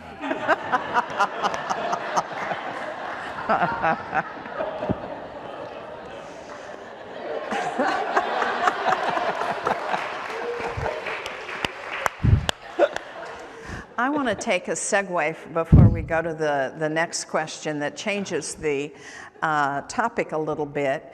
One of the things that we did at ATOLM today was we had an institute on language preservation. And one of the, LaDonna was talking about when she started school, there were a lot of Indian kids who didn't speak English, who grew up speaking their native language. And so they went to school and they were at a disadvantage because they didn't know English as well as their peers. Now, a lot of Native kids start school and they don't know their native language, and their parents no longer speak. Their grandparents may speak the native language. And so much of culture is expressed through your words, through your language, that many people are now very concerned about cultural preservation of the tribes and the cultures of the tribes because language is disappearing. So it was an advantage not to speak the native language for those first graders who weren't given any help when they went to school and were in fact discriminated against in school. And so their parents didn't want them to speak in some cases because they wanted their kids to be able to do well. Walter, you spoke recently about the last living Pawnee speaker. What do you think is going to happen in Indian country if we lose a majority of languages? Well, I think it would be a devastating loss to our human diversity to see America's indigenous languages disappear. And it is, in my view, a human rights crisis. The government worked long and hard for many decades to stamp out our indigenous languages. And after having worked to eradicate them, while we have many tribal languages that now lie on their deathbed. And the government now has come out with the native languages legislation, espousing a national policy to rush in and rescue and preserve these endangered languages, but the government hasn't put enough money into it to allow every tribe that wants to restore their language to its former proficiency to do so. And my tribe being an example of not getting a dime from these language programs to save our language. And we had our last fluent speaker pass away just a few months ago. But the UN Declaration on the Rights of Indigenous Peoples that I mentioned earlier addresses the inherent human right of indigenous peoples to speak their language and to have an education in their own cultures and in their own language. And so this is basically a human rights era issue, and we need to look at this whole language crisis through the lens of human rights and respond to the rescue of these endangered languages created by the federal government as a human rights matter, and look at it and understand it through that lens of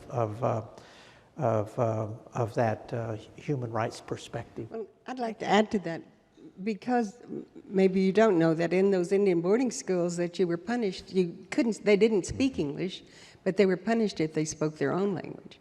And my little grandmother who wanted to learn, she couldn't remember, or yes or no was the answer. So she got a whipping, physically whipped. And then the older children took them down in the coal bin at night and would teach them in Comanche to recite the next day in English. So what was the right answer? And so that did a horrible damage to a generation of people that, and those people then didn't want their children to be punished. They might have that You know, they remember being punished when the Indian boarding schools, and they didn't want their kids to be punished, so they didn't encourage them in their language. And it was just kind of that, again, it was that part of assimilation, not to speak. And it just hurt me to hear somebody criticize Jeb Bush because he could speak Spanish. He's married to a Hispanic, and they criticize him, said, "You're supposed to speak English." Can you just imagine what are we thinking about when we want just to have one language? There is an organization that goes around the country saying that we should have English first. Well, English is first, you know. But it does. It's a treasure. It's a lost jewel to lose any language or a people's culture. So, but I'm sure that I'm talking to the converted already. To the choir. That's yours. I've got one. Okay, we're going to go out here to this young woman here. You're next. I had a question in response to Walter Echo Hawk's mentioning of Canada, and that we need to kind of look to Canada as the example. Canada's legal system is by nature very comparative. They take other nations and they recognize what they do as unique, and they appreciate it. And the United States, unfortunately, is not as comparative by nature. We tend to look to ourselves for our own legal precedents. And so do you think that we can get to that point where we are comparative and where we are more appreciative of Native Americans? And if so, what do you think it will take in order to get there? In Canada? It seems to me the grass always looks greener on the other side of the pasture.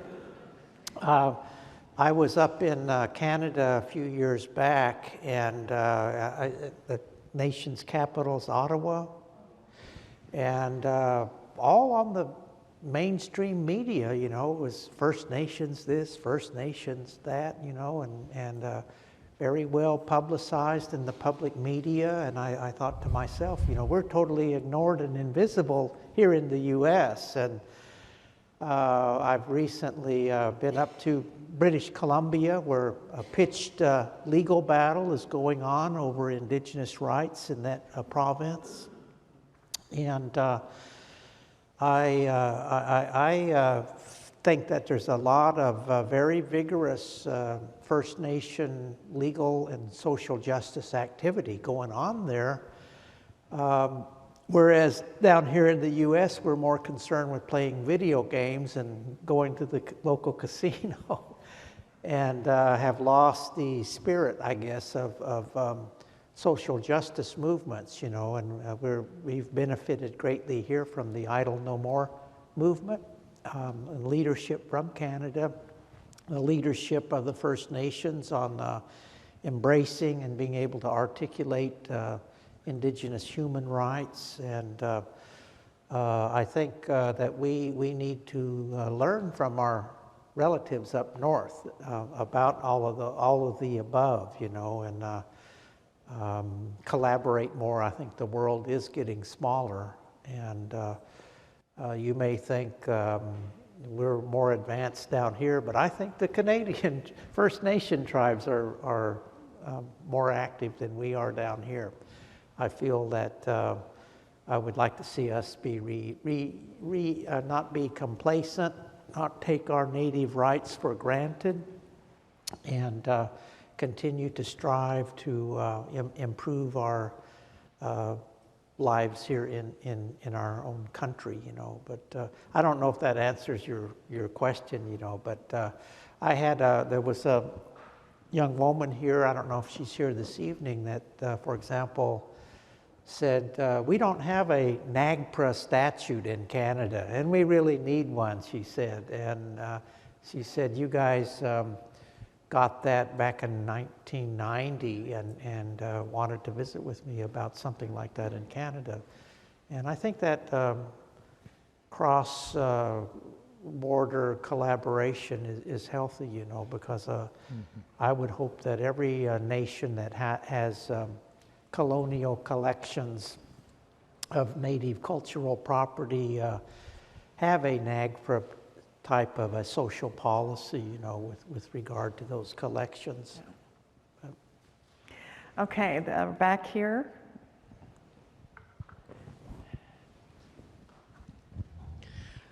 First of all, I just wanted to say that I'm from San Francisco. It's not where I'm originally from, but it's where I came to as an adult. And in San Francisco, we had the International Indian Treaty Council office, where I was able to interview a lot of people on a radio show in San Francisco called KPOO. And it's been on the air for 43 years. And I want to say that every single one of you sitting up there has been so inspiring. And I wanted to just thank you all for all the information and all your hard work through all these years, because we wouldn't be where we are today without the work, the humor, the laughter, the inspiration, the writings, the readings, and the just being so inspiring to all of us who are listening tonight. Maybe not knowing you for the first time, I'm lucky enough to have at least met all 3 of the 4 of you. Melinda, we're meeting tonight, so I've been doing shows on Robeson County for a long time. Yeah, but so, you know, even though we personally haven't met, we're still. All right, thank you very much. Thank you. Wow. Well-deserved words for our panelists. Thank you so much for saying them. And over here, right here. Walter, I was kind of wondering if I had saw on Facebook at one point where the indigenous people were fighting for the pipeline, you know, blocking the pipeline of the oil through indigenous land. Now, can those Native Americans go to the United Nations and say, we need help defending our property, we need help to support our human rights because that is our homeland, that is our spiritual sacred grounds, those are our means of survival? Is that a part of the new ruling with the United Nations and the indigenous culture? I think that the UN Declaration on the Rights of Indigenous Peoples, what it does is it goes to the modern body of international human rights law and pulls from that body of law the norms and customary international law, and it pulls the human rights treaty provisions out of that larger body of law and sticks all of that in this UN Declaration on the Rights of Indigenous Peoples, so that the human rights of indigenous peoples will be recognized on the same basis as the rest of humanity already has under international human rights law. The legal status of that is that a declaration in international law is not legally enforceable, legally binding documents that federal courts must enforce, but rather a statement of principles, trends, I guess, that encourages and UN encourages member nations to embrace. And it directs the government to sit down with indigenous peoples to fully implement each and every one of those minimum human rights standards in collaboration with Native people. The ball is in Native Peoples Court to come forward to the government, to sit down with the government to say, you've endorsed this. We need to work on a national plan to implement this. In the meantime, litigators that file lawsuits in federal court can look to these norms, because a norm in international law is automatically becomes a part of the federal common law, and a federal court can enforce that to the same degree that it can enforce federal common law. Most of our legal principles in federal Indian law are nothing more than federal common law. And also, by embracing these standards, we're simply effectuating, giving effect to existing United States treaty obligations under UN treaties that our country is signatory to. If that were part of our, and today litigators and advocates can point to this human rights document and these standards in issues such as the pipeline. If that pipeline is going to destroy indigenous habitat, property, indigenous cultural areas, holy places, all of that is addressed in this document as inherent indigenous human rights. And advocates can add that to their arsenal of arguments, you know, to oppose intrusive and destructive and environmental insults, you know, such as that pipeline.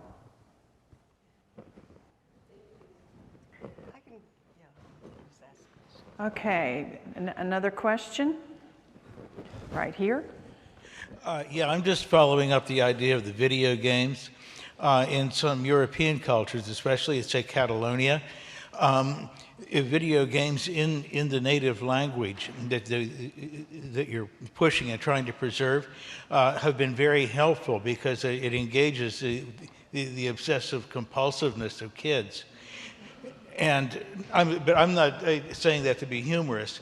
No, it's happening. It can work, because not everybody's in the position of the Hopis, where they have enough fluent grandparents to drop the babies off when they go to work, which is the ideal.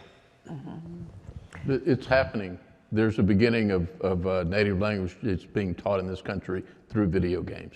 It is on the birthing stages. And I would like to comment that this year AIO went international. Half of our class is U.S. Native Indigenous. We had to learn to say Indigenous. Indigenous, and then half of our class is from other Indigenous people from I knew from Japan, from Samoa, not American Samoa, but Samoa, the Maori, Bolivia, and Peru. And our international trip was to go to Ecuador, where Ecuador has been fighting these international oil companies that have polluted their waterways. And these are the Peruvians who are in the, Ecuadorians who are in the Amazon area. And so that oil has gotten into the water supply, killing their plants and their animals, the fish, everything is dying. A delegation of our group went and saw it, and so the trees were even leaching oil out of the sap was oil.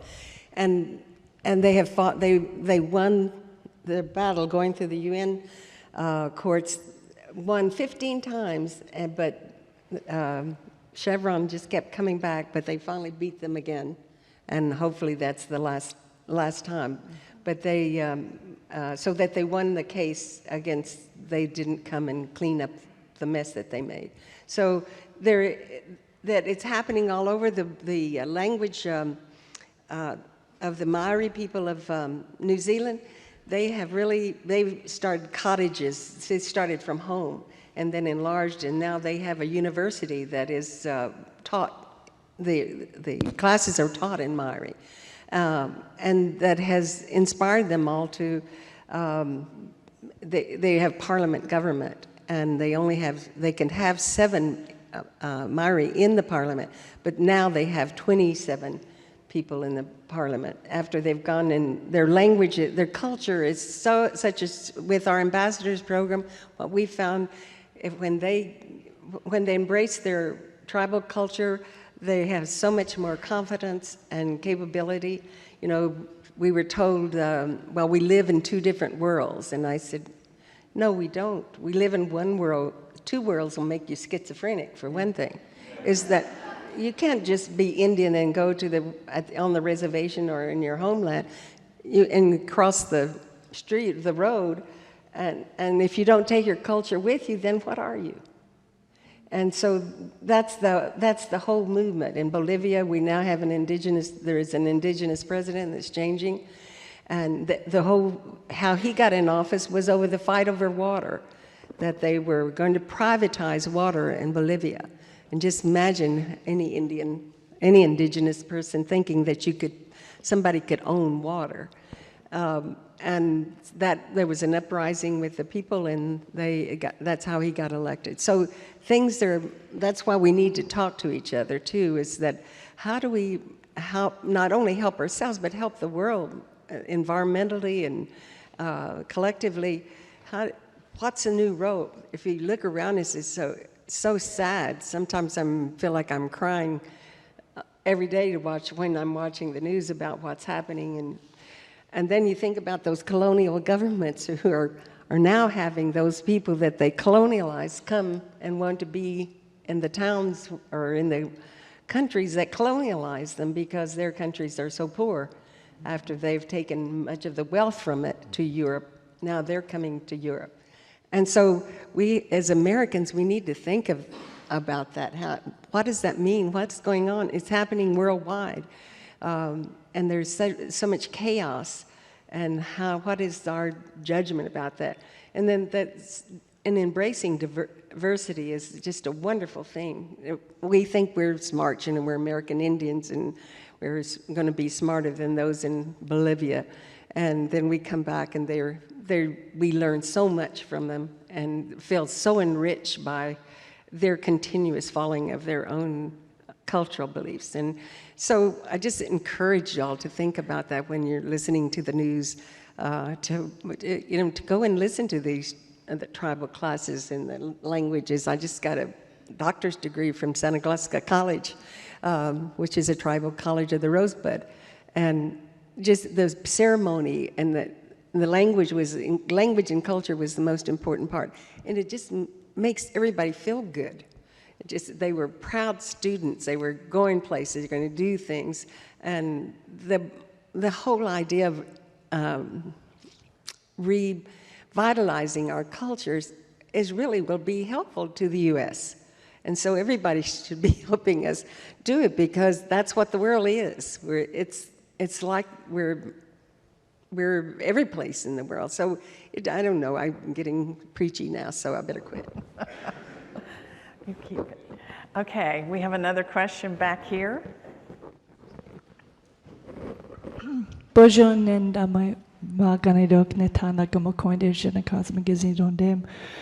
I apologize to my elders for speaking before you, but I wanted to ask the question, how do we further this agenda? I work at a tribal college. I hopefully empower students with language and culture. My lodge sister today was fighting in the Minnesota Supreme Court for our right to harvest wild rice. We do water walks with Grandmother Josephine around the lakes and down the rivers. My family gives up our weekends to do this work. We're very busy Indians. And all of us can speak the same truth in this room. We're very busy people. How can we further this agenda to make sure that our grandchildren can speak the language, that we can share the good ways that we know how to live with this land, with the people who might not be as willing to listen as we would like them to be? But is there some advice that you could possibly share with us, please? This is going to be our last question because our time is now up.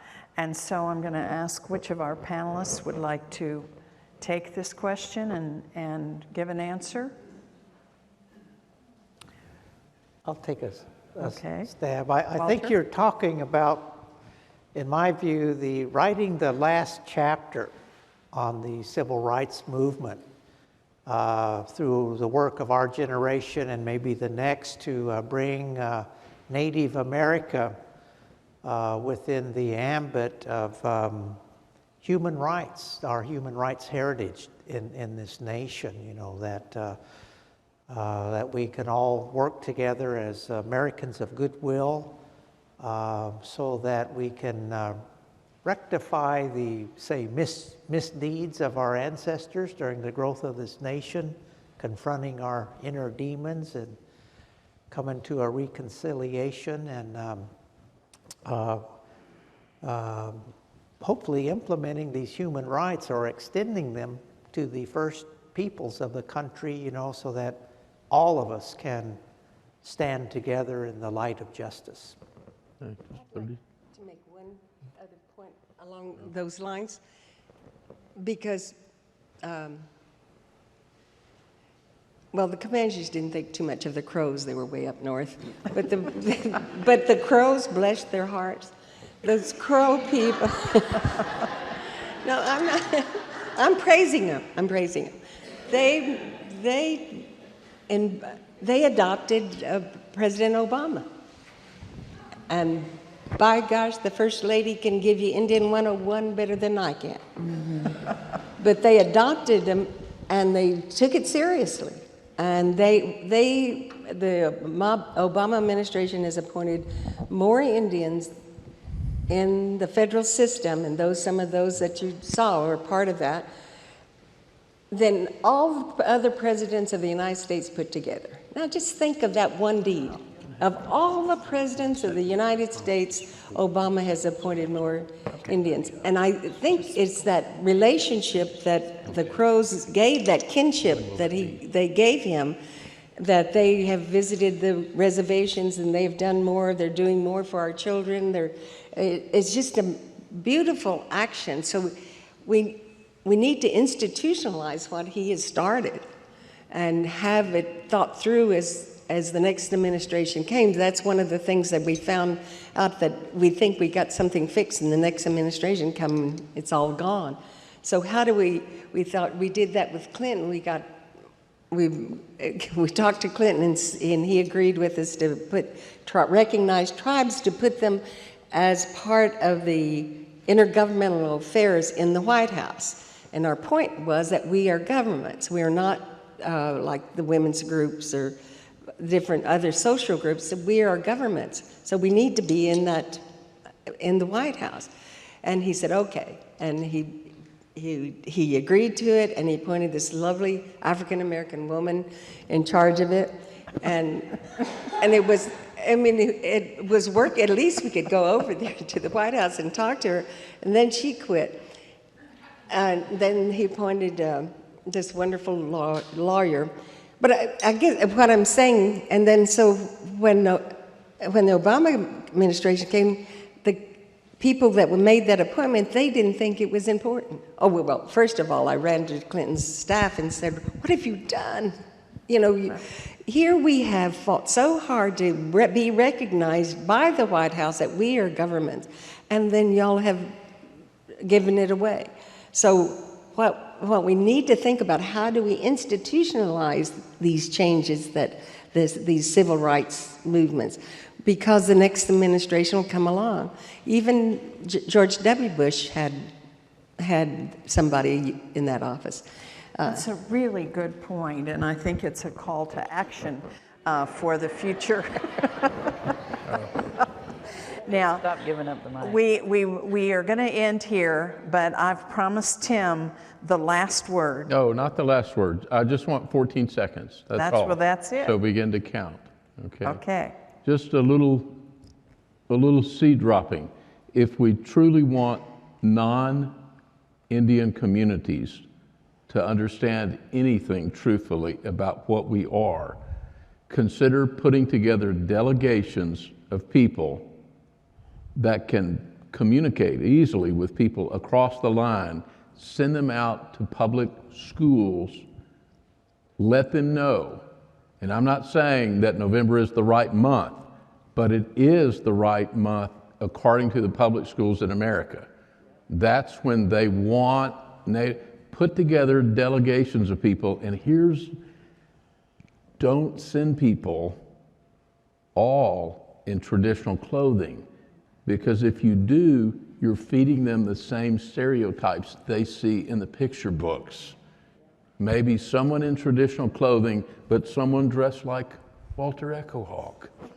Let them know. No, I'm serious. I'm not kidding. I'm not kidding. Send delegations out across the lines outside of our national reservation communities. Today, let them know we're here, we're alive. Yakuki, bless you all. Yeah. Okay. I wasn't making fun of how you were dressed. Can we have a hand for our panelists, please? Keep it going. Thank you. And you'll get a chance to talk to them a bit more out in the lobby in the central area where they will be signing their books. So if you haven't already made your purchases, which I've been talking about over and over again, please do so. And thank you very much. See you all at the conference. Thank you for coming to the National Library of Congress. Bless you. This has been a presentation of the Library of Congress. Visit us at loc.gov.